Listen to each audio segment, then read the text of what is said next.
have a 24-foot one. And like a whole fucking projector system, a PA. Like I built an outdoor fucking movie theater that I could fit in little tubs. And it was there within 72 hours. Fucking Amazon Prime. All right, but yeah, that motherfucker. It was so much fun. So now we'll just be like, I'm sure the people who live around us hate it, you know. Yeah. Like it'll be 9 o'clock at night and we'll be like, hey, let's start karaoke. This giant fucking, you can hear us 3 blocks over. 4 will be like, don't stop believing. I like how you were like in my fucking mind on that. Dude, like you didn't even pick up on it. Like we just immediately went there. That shit was electric, bro. Hey, the fucking ginger chins unite, bro. That's what I'm talking about. Do you see in this bitch? Yeah. Yeah, no, it's a good time, man. At least our neighbors, like we all party together, you know. So like we're not offensive to too many people. There's a couple people. Just passerbyers. There's a couple people that are like, oh, fuck those guys. These guys, they never should have given you motherfuckers money. You're in the wrong class. Yeah. Right? Oh, it's great too because it's all like nice people around me. I'm out there with my dogs, no shirt. They're like. Like when did American History X move in? What the fuck is going on over here? You know? Like, oh yeah, no. How you doing? My little dog's just barking like a motherfucker. She's a fucking crackhead. I love that dog. Oh my God. But yeah, so it's just the most obscene scene you would ever expect. Like everything's really well manicured. Like I take care of my shit. Yeah. But I'm still out there, you know, just tattooed as fuck, fat tight guy, just in his lawn, watching my dog take a shit. Just chilling. Everybody's out there like pruning their stuff and making it look pretty, you know, like, oh look, you know, this is a high-end neighborhood. I'm like, not now. Not at the time my dog has to take a shit. Yeah, right now. It's great. We got Joe, one of the guys sponsoring the pinup contest for us. He's my neighbor. He's the one I bought the house from, and he is a riot, man. So we've just like his backyard has become the party spot, and then we actually like our other friend on like 2 houses up built a tiki bar in their backyard. Oh shit! So it's just like 4 people running back and forth from like house bar to house bar every Sunday. It's like all the like childhood friends grew up together. And, like, it's great. Like like our neighborhood is like a nice little like friend zone. So like that's awesome. Yeah. So it's like a whole bunch of people that are at the same level of dysfunction live like right next to each other. That's sick. And it's great for us. Yeah, it's great for us. Everybody outside that circle of dysfunction is like, oh, he's fucking tired of this guy. You know? These guys again. Yeah, right. We're like, where the fuck did they even get fireworks? It's Tuesday. You know? Yeah, it's a good time. Yeah. In February. No, yeah. Middle of the winter. Yeah, Phantom Fireworks open 365 days a year, homie. You're getting it. That's funny as shit. Yeah, you mentioned you was in a lot of competitions. What was your first one happen? I think my first award I got for a back piece I did in 2011 at Inkfest. There was a 1-year show they did here in was it the Nationals Park? I don't know. It was a long time ago. I was really drunk back then, so it's hard to remember all the details. That was the first one I ever won. It was pretty cool. You know, I was amazed that I pulled out. It was like second place for a back piece. Yeah.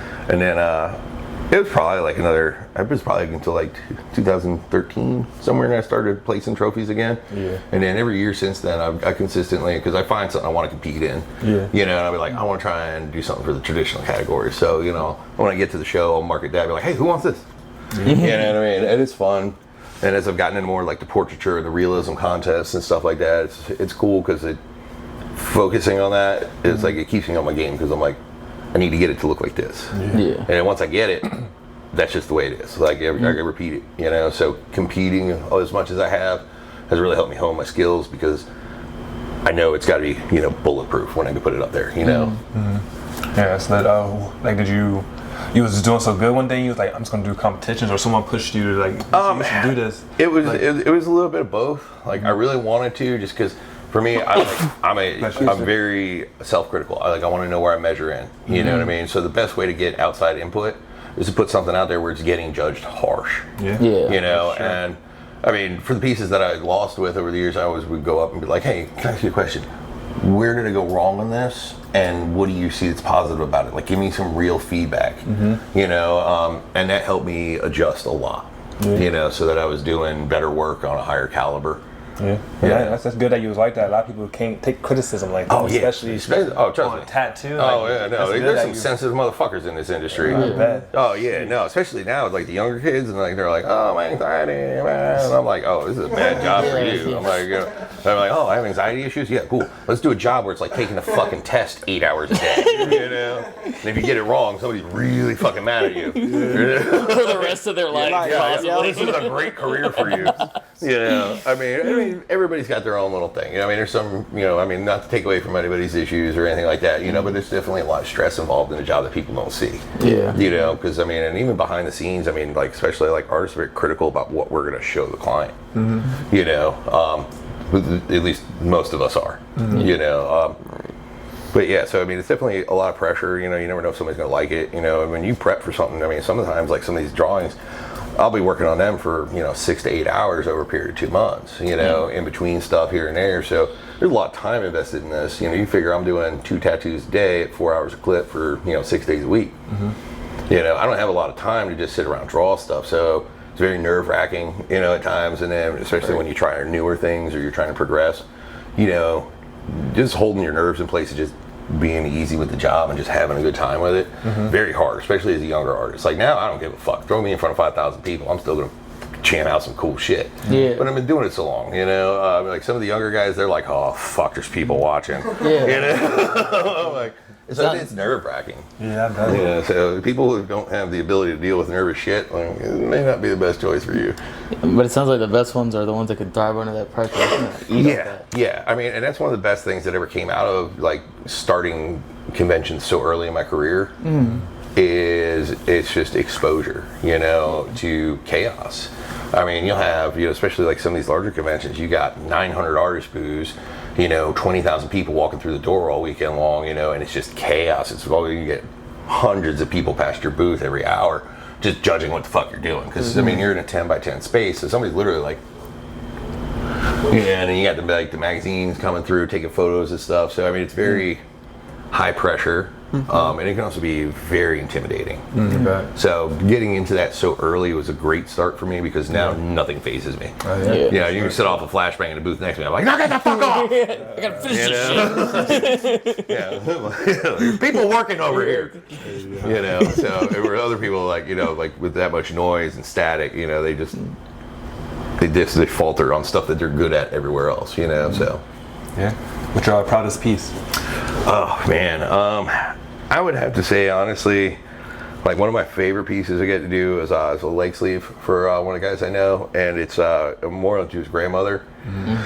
So we did a bunch of she was obsessed with Elvis, so we did a bunch of Elvis portraits, but then we incorporated some of her portraits as well. So it's kind of like this evolution of his grandmother and her love of Elvis, like all the way up. I saw that on your Instagram. So it's like you've got a portrait of her from like back in the 60s as to a portrait of her like right before she passed, and there's just so many different elements, and then like you got some of her favorite song lyrics pushed in there. It's I like how real it looks. Yeah, it looks and I real just love it, as but it shit. flowed seamlessly. Like when you see it in person, like I'm a fucking horrible photographer.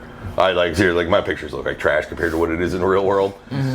So like when you see it in person, it's just this seamless fucking transition from image to image, and she's captured 100%.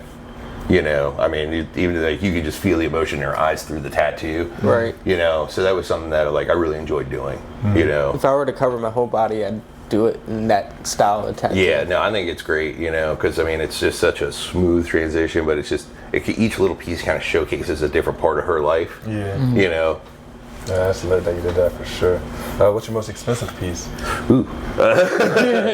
I think, that's a hard one because like I have a gentleman that we're working on a bodysuit. Yeah. So yeah, like we finished both of his legs already.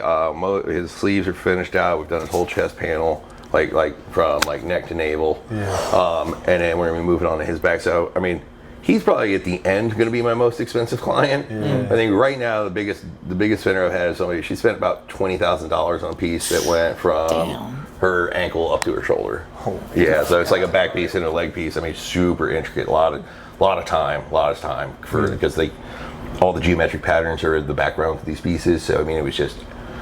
endless tedium of just crisp, clean lines all the way through. So it chewed a lot of clock, and that's what caused it to be so expensive. Yeah. But it's absolutely gorgeous. I can't wait. We probably got about like 4 more sessions and then it's done. Okay. Yeah, so I'm like, once that's finished out, I'm like, that want to be there. Yeah, that's lit. Damn. How do you be feeling about people going to sleep? I seen like they go. Oh, the sedation stuff? Yeah. Hey, you! You know where the fuck I am right now? I'm at the Smoke Break Podcast.